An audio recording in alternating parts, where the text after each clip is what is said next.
ya. Jadi kami tegaskan kembali bahwa kami masih menjadi kuasa hukum Sarwenda. Itu yang pertama. Yang kedua, saya mau sampaikan bahwa begini. Eh, 2 minggu lalu kami terakhir memberikan komentar, terakhir memberikan tanggapan. Lalu setelah itu hampir setiap hari mungkin 5 sampai 6 kali Bang Minola terus melakukan wawancara yang kami lihat, kami pelajari, sebenarnya intinya masih sama.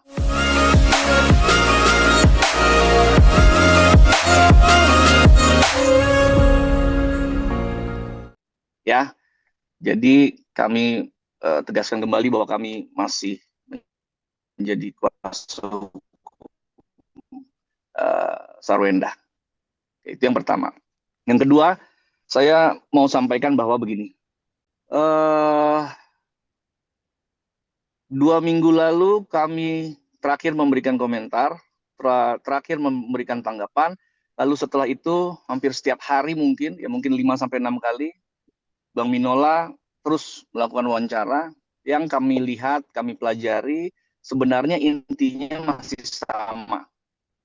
Ya, apa yang disampaikan itu aja. Jadi buat kami sebenarnya tidak ingin menanggapi lagi karena nanti akan membuat semua pemberitaan menjadi uh, kemana-mana lagi. Jadi sebenarnya kami tidak mau. Tetapi karena memang setiap hari wartawan telepon minta untuk ditanggapi, ya kami tanggapi. Jadi intinya apa yang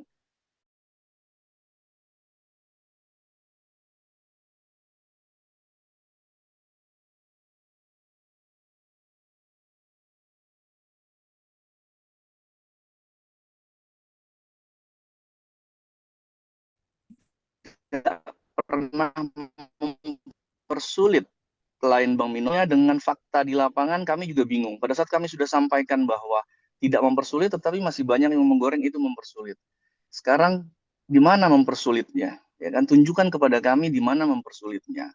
Yang mana kita tahu bahwa klien Bang Minola WA terakhir itu kurang lebih akhir tahun, lalu ke klien kami ya, ke ibunya anak-anak, lalu setelah itu uh, klien Bang Minola WA ke anaknya bulan April, lalu setelah itu tidak pernah ada lagi komunikasi. Jadi sebenarnya di mana upaya mempersulitnya, kecuali Bang Minola kliennya memberikan atau melakukan pertemuan dengan anak lalu tidak dikasih. Ya, lalu pada saat dia ambil anak tidak diberikan. Itu mempersulit. Ya, kami jujur kami sudah memberikan surat kepada Bang Minola. Pada saat 2 minggu lalu kami bersepakat nih tim pengacara juga dengan klien bahwa kami akan coba melaksanakan menyelesaikan permasalahan ini secara tertutup. Ya, artinya kami memberikan surat kepada Bang Minola untuk mengundang. Alhamdulillah Bang Minola sudah menjawab itu juga. Kami sudah mengatur untuk pertemuan, ya, masalah waktu dan tempat. Awal dalam undangan kami tidak menyampaikan soal waktu. Kenapa? Karena kami sangat menghormati kesibukan Bang Minola, kesibukan klien Bang Minola, sehingga kami menunggu waktu dari mereka karena kami siap kapanpun untuk melakukan pertemuan. Itikat baik kami seperti itu, lalu dijawab mungkin nanti setelah klien Bang Minola pulang umroh baru kita akan laksanakan. Surat itu sudah dijawab dan kami terima kasih juga ke Bang Minola. Dimanapun saya dengan Bang Minola juga hubungan juga masih baik. Jadi kita lawyer dengan lawyer, kita berharap kita juga menengahi masalah ini dengan baik. Itu ya. Oke, lalu uh, klien kami nih jujur kalau ditanya sama kawan-kawan media, gimana situasinya? Situasi sekarang klien kami klien kami ini seorang ibu, ya. Klien kami dengan semua permasalahannya hanya fokus satu, yaitu tetap pada saat uh, rapat dengan kita sepenting apapun dia menyempatkan waktu untuk mengangkat telepon dari anaknya. Jadi itulah situasinya. Jadi meskipun banyak masalah yang sedang dihadapi klien kami, tapi untuk anak dia akan all out. Ya, jadi kalau ditanya kondisi klien kami sekarang ini baik-baik saja dan hanya fokus untuk membahagiakan anak. Ya, Lalu kami juga mendapatkan informasi bahwa pihak Bank Minola sedang menyiapkan gugatan hak asuh anak. Sekali lagi, yang tidak dilahirkan dari rahim seorang ibu. Ya, Sarwenda adalah seorang ibu, tidak pernah putus sedetik pun untuk membahagiakan anaknya. Ya, bagaimana perjuangan dia melahirkan 2 orang anaknya, itu juga yang akan dia bahagiakan sampai dia meninggal nanti, ayah anaknya akan dibahagiakan terus. Jadi kita harus pahami secara psikologis, kalau dia mau menggugat hak asuh anak, kami persilahkan. Karena apa? Karena itu hak hukum dari Bank Minola dan kliennya, Ruben Onsu. Ya, tetapi sekali lagi kami hanya sampaikan bahwa itu adalah hal yang kami tunggu-tunggu, bukan kami menantang. Tapi disitulah sebenarnya penyelesaian itu harus dilakukan. Jadi tidak dengan framing-framing di media sosial, tidak framing-framing di TV, tidak mengarah-ngarahkan sesuatu di TV, tetapi kita uji semua di persidangan terkait hak asuh anak. Dan kami juga memiliki hak untuk menyampaikan semua bukti-bukti yang kami punya, ya, untuk apa? Untuk menyampaikan bahwa klien kami adalah ibu yang sangat baik, yang sangat layak untuk menjaga anak ini sampai dia dewasa nanti. Jadi kalau memang hal itu mau dilakukan, kami tunggu dan kami sangat menunggu.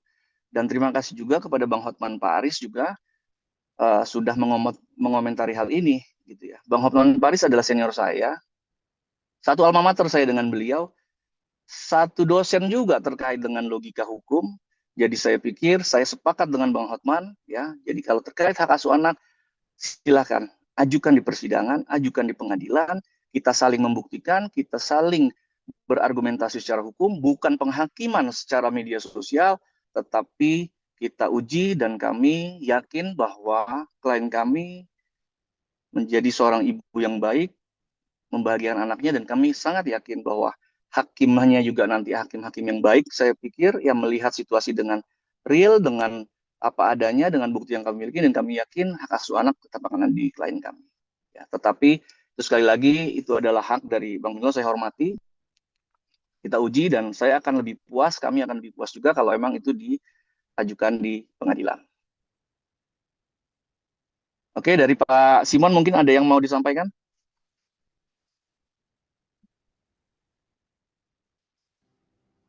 Iya, undangan.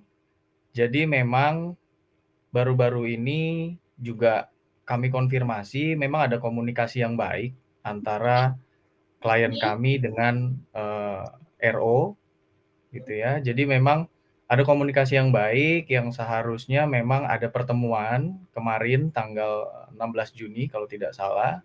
Namun memang klien kami cukup mengerti, mungkin dengan kesibukan dan jadwal pekerjaan dari RO, sehingga mungkin klien kami memaklumi jika belum sempat membalas chat dari klien kami.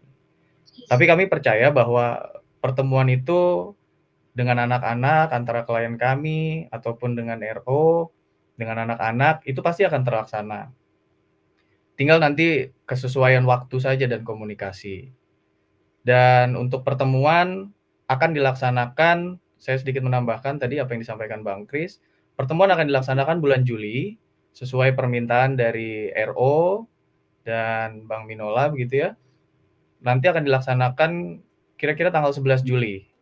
Namun kami juga kembali memberikan keleluasaan bagi RO dan kuasa hukumnya untuk menyesuaikan waktu.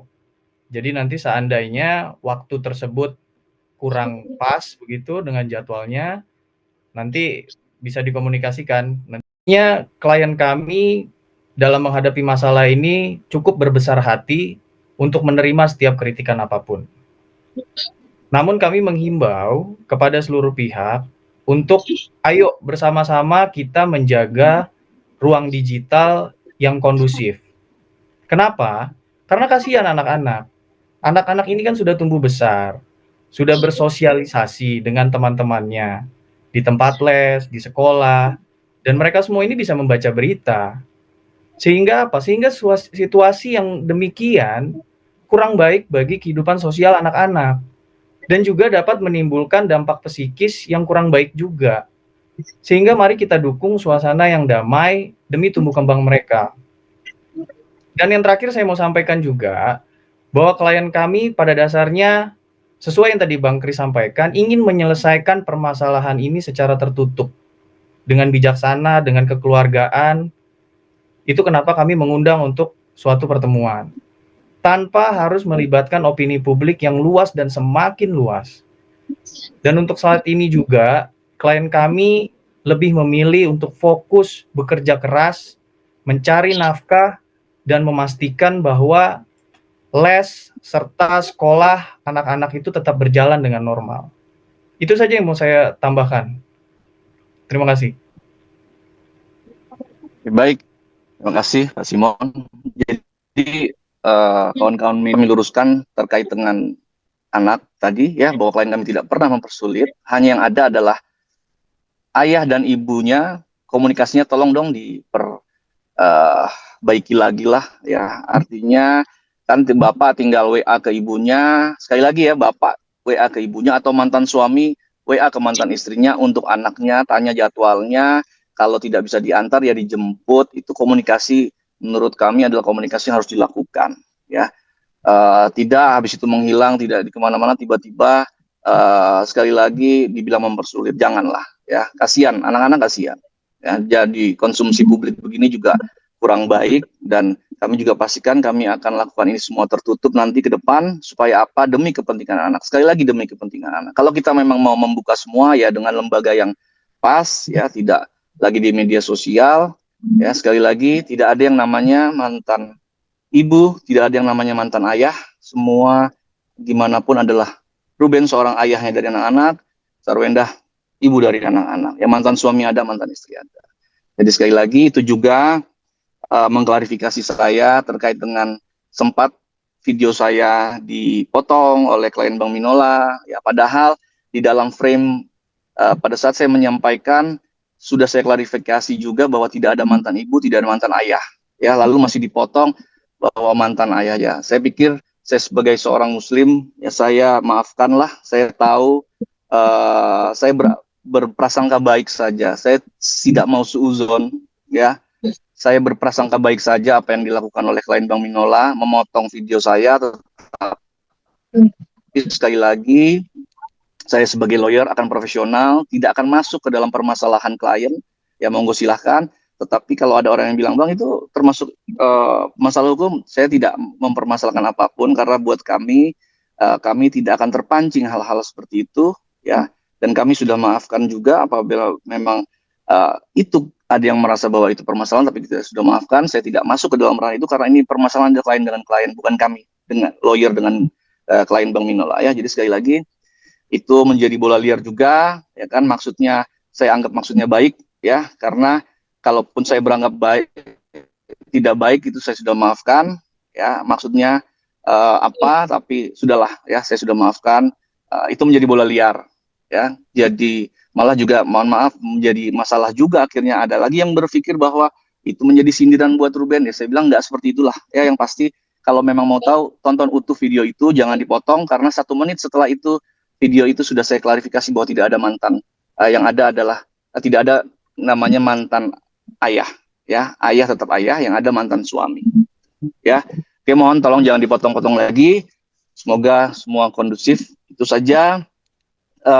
Sekali lagi kita kasih waktu kawan-kawan untuk bertanya apa saja, tetapi kami jawab yang kami tahu. Yang tidak tahu dan tidak perlu, mohon maaf, kami tidak bisa jawab ya. Sekali live 200 juta dan bla bla. Tadi Ya. sekarang kerugiannya adalah 20 miliar, Bang. Bener nggak sih, Bang? Minta tanggapan ini, Bang. Ya, izin ini. Sebenarnya yang paling berharga buat Sarwendah cuma satu, yaitu anak-anaknya.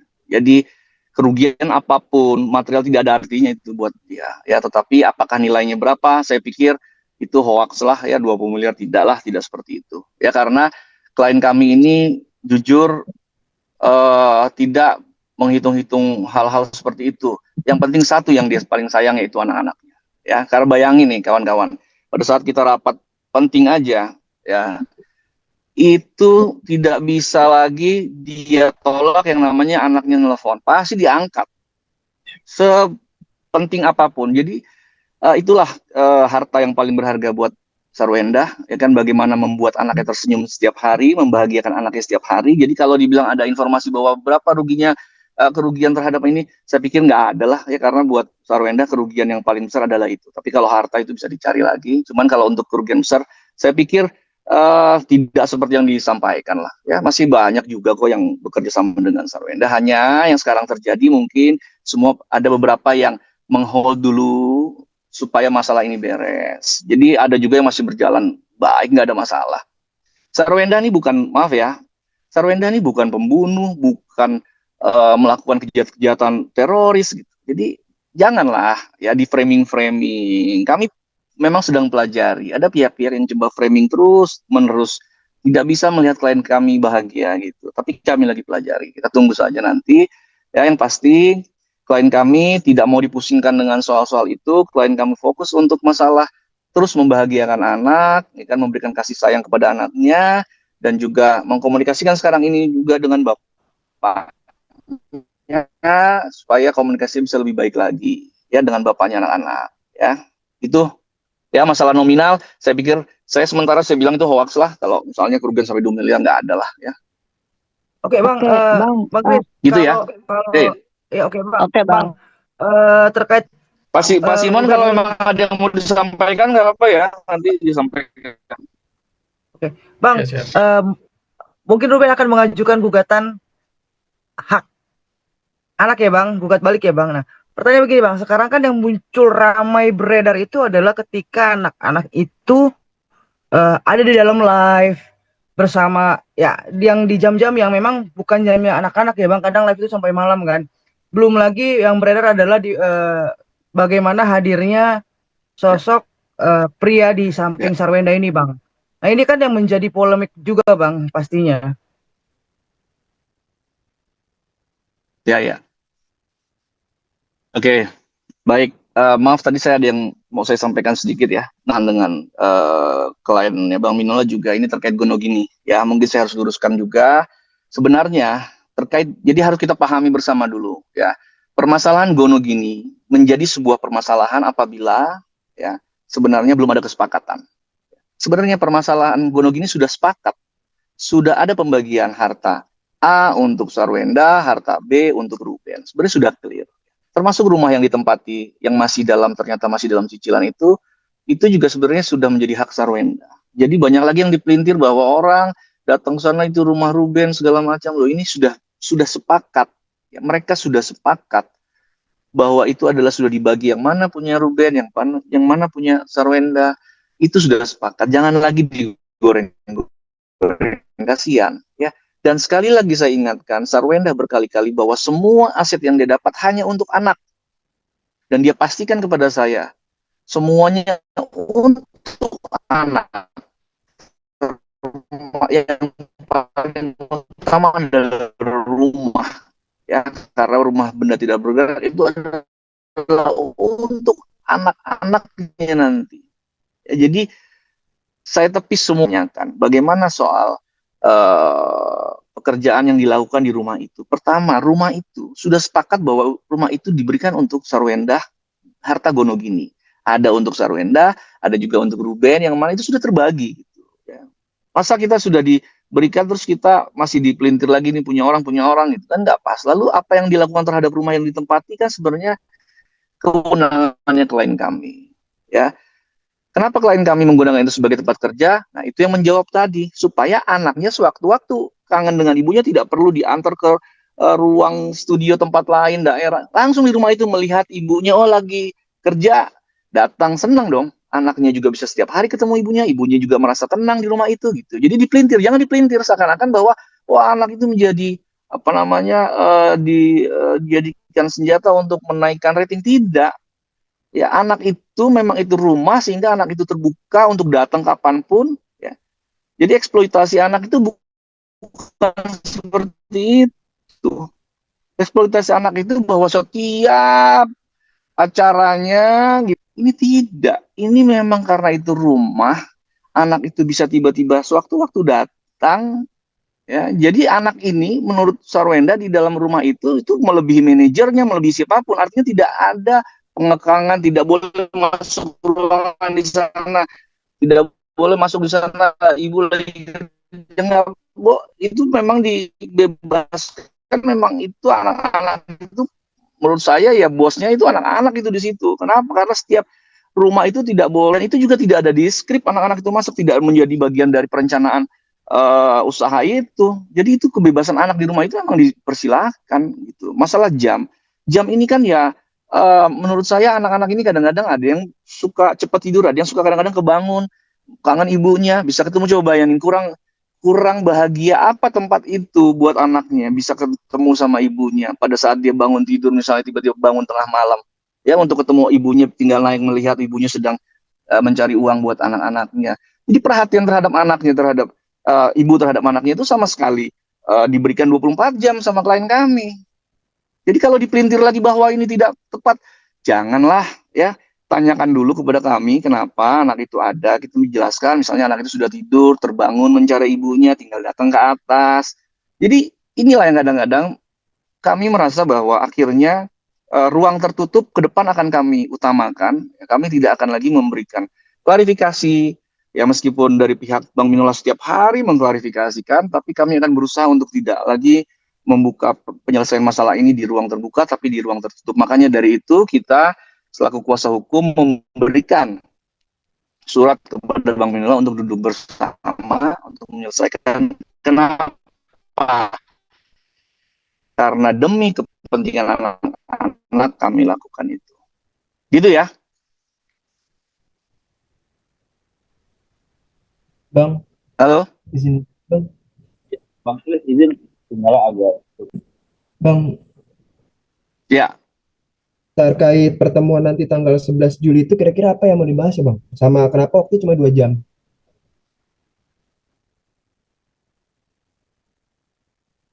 Semua masalah, ya, baik akta nomor 39 sampai dengan masalah-masalah teknis terhadap dengan bagaimana anak ini bisa bertemu dengan kedua orang tuanya, ya, sampai juga dengan masalah cicilan-cicilan yang belum dibayar oleh pihak kliennya Bank Minola di bank, itu kita bahas semua. Itu isi akta kesepakatan, ya. Jadi sebenarnya kami itu sebenarnya tidak mau pada awalnya membahas soal ini semua di media karena ini tertutup. Tapi sekali lagi ya, karena sudah disampaikan Bank Minola untuk saya jelaskan, ya. Dan terkait dengan masalah gugatan, sekali lagi kami sangat menanti gugatan itu. Bukan kami menantang, karena itu adalah ruang tertutup yang sangat adil, yang sangat fair untuk kita masing-masing menyampaikan semua bukti-bukti. Ya, Bank Minola menyampaikan bukti yang menguatkan klien Bank Minola, saya memberikan bukti-bukti yang menguatkan klien kami. Ya, jadi semua itu akan baik karena tidak terjadi penghakiman secara medsos. Ini yang mengerikan, ya. Kami jujur ya, sedih, klien kami sedih, tapi klien kami tidak bisa marah. Ya, kenapa? Karena marah itu apalagi di depan anak, dia sangat-sangat, klien kami sangat-sangat menunjukkan ketegarannya sebagai seorang wanita, ya, terhadap bagaimana di depan anak dia tidak menangis. Karena bayangkan kalau anaknya melihat ibunya menangis, itu bagaimana sedihnya anaknya. Jadi klien kami sebisa mungkin menahan tangis di depan anak-anaknya, di depan media, sebisa mungkin dia tahan supaya anaknya tidak melihat bahwa ibunya nangis dan dia menjadi sedih, dia menghindari supaya nangis sedih, dan yang pasti dia hanya fokus bagaimana membahagiakan anaknya. Ya, jadi kadang-kadang saya juga bingung kalau misalnya kita ke setiap TV, ke semua menangis ini, jangan, kasihan, nanti anak-anaknya ikut sedih. Kalau bisa kita sama-sama, ayahnya juga tegar, ibunya juga tegar, gitu, ya kan? Jadi semua bisa ditangkap oleh anak-anak dua orang ini bisa melihat bahwa orang tuanya juga orang-orang yang tegar, ya, tidak sedih, gitu. Jadi itu aja yang kita jaga semua, ya. Bang Kris, izin dong. Bang izin. Terkait kan tadi kan Bang Kris berstatement bahwa tidak pernah melarang ataupun membuat ini ya Ruben untuk bertemu anak. Namun di pihak sebelah pun mengklaim bahwasannya selama ini susah bertemu anak dengan chat-chatan itu mungkin salah satunya, dan beberapa yang Ya. beredar video di sosmed perihal lomba balet, kenapa harus ada orang ketiga yang bukan ranah keluarga ikut serta. Terus terakhir juga sempat yang di Taman Ismail Marzuki juga sempat ada yang berkomentar bahwa Koruben tidak bisa bertemu anak ketika pentas. Itu gimana nih mungkin Bang? Ya, oke. Lagi-lagi soal anak. Jadi gini, eh saya juga nggak ngerti. Ya, tapi mungkin wajar aja ya. Dari versi mereka, dari versi Bang Minola menyampaikan dipersulit, dari versi kita tidak. Kami hanya menunjukkan bahwa di mana mempersulitnya. Tunjukkan kepada kami hal-hal yang dipersulitnya klien Bang Minola untuk bertemu dengan anaknya. Rumahnya ada, tempat tinggalnya ya, rumahnya itu ada posisinya. Ya, tinggal komunikasikan saja. Kapan anaknya yang kosong, jam berapa, waktu ya dia datang. Sekali lagi, klien kami ini kan sudah bukan istrinya kliennya Bang Minola, artinya nggak bisa disuruh-suruh, oh ke sana sini kan nggak bisa. Anaknya ada, datangi, jadwalnya kosong, oke jemput anaknya. Kan komunikasi dan cara-cara seperti itu yang kami tunggu sebenarnya. Ya, jadi bukan tiba-tiba WA ke anaknya tidak dibalas, anaknya berbulan-bulan habis itu dibilang dipersulit, kan agak lucu. Tapi sekali lagi saya tidak mau memperkeruh suasana ya. Saya pikir kita perbaiki saja ke depan, ya makanya saya undang itu untuk duduk bersama, ya supaya tidak hal-hal seperti itu tidak terjadi lagi, dan sudahlah, anak-anak perlu kasih sayang kedua orang tuanya, itu harga mati lah, ya tidak bisa hanya ibunya, tidak bisa hanya bapaknya, ya. Tapi sekali lagi, anak-anak ini dilahirkan oleh rahim ibunya, ya ibunya sudah 24 jam menjaga anak-anak ini berkomunikasi tanpa batas dengan 24 jam, saya pikir itu sangat baik apa yang dilakukan oleh klien kami. Lalu kalau terkait dengan pihak ketiga, pihak keempat, pihak kelima yang sayang dengan, dalam tanda kutip ya, yang sayang dengan anak-anaknya klien kami, apa itu menjadi masalah besar? Yang menjadi masalah besar adalah anak-anak klien kami dikelilingi oleh orang-orang yang tidak sayang, orang-orang yang mau mencelakai, orang-orang yang tidak baik. Itu yang sebenarnya menjadi masalah besar. Kenapa ada seorang anak yang dikelilingi orang-orang yang sayang dengan anak itu kok menjadi masalah besar? Ini kan menjadi logika yang tidak pas menurut saya. Ya kan, kalau hanya masalahnya tidak ketemu pada saat acara, kan komunikasi antara ibu dengan bapaknya saja diperbaiki. Jadi kenapa harus langsung di framing seakan-akan itu mempersulit? Kan lucu. Ya kan, saya jujur ya, saya sangat-sangat menjaga, makanya saya diam selama 2 minggu ini karena tidak mau membuat ini semakin besar dan anaknya semakin paham di lingkungan sekolahnya. Apalagi maaf nih, buzzer-buzzer, masalahnya apa, nggak ngerti dengan klien kami, tapi diserangnya tuh aneh-aneh. Tapi ya sudahlah, ya itu memang dunia cyber kita seperti itu sekarang. Tapi kita lagi pelajari juga apakah ada yang menggerakkan buzzer ini, ya kami lihat dulu ya. Tapi klien kami sama sekali tidak mau mempermasalahkan soal itu ya, tapi kami sebagai lawyer hanya menganalisis kok ini ada apa ya gitu ya. Jadi sekali lagi itu masalah pihak ketiga, kenapa orang-orang pihak ketiga, pihak keempat, pihak kelima yang sayang dengan anak-anak klien kami, kenapa dipermasalahkan? Ya kan, kalau jahat ayo kita sama-sama bermasalah, tapi kalau misalnya sayang mesti tidak boleh bahwa anak ini mendapat kasih sayang dari orang lain. Apakah kasih sayang orang lain ini bisa menggantikan kasih sayang bapak atau ibu? Tidak mungkin lah. Ya tetap status itu kan nggak mungkin. Orang lain menjadi statusnya jadi karena sayang terus jadi ayah kandung, kan tidak. Ya, ya kalau masalah hal-hal itu lalu dipersepsikan bahwa anak ini menjadi lebih sayang sama orang lain, ya nggak gitu kan, keliru logikanya. Ya dan sekarang perbaiki saja hubungan bapak dengan ibunya, komunikasi, ketemu anak, jadwal anak kosong, temu, seperti itu aja. Ya, jadi kita tunggulah nanti hasil pertemuannya juga. Ya, ya.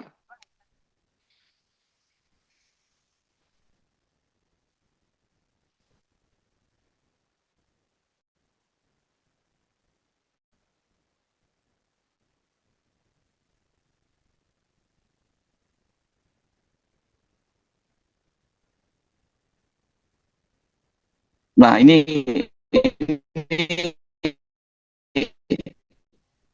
ada lagi menyenyak.